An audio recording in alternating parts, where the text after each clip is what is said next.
Hey guys, in this video we're going to go over how to delete profile in Superset. Now to delete your Superset account, you need to write an email. So you just come here, tap on compose, and I want you to send it to support@joinsuperset.com.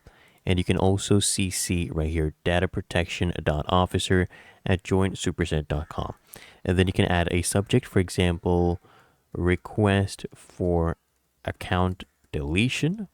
Okay.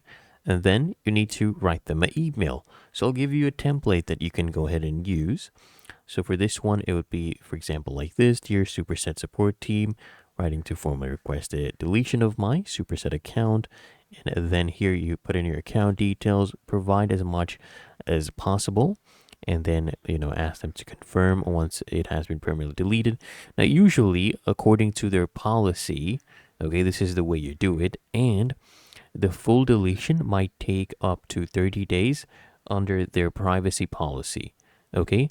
And, you're basically asked them if any further verification is required, please free to contact via this email. So just give them about 30 days and it usually gets deleted according to their policy.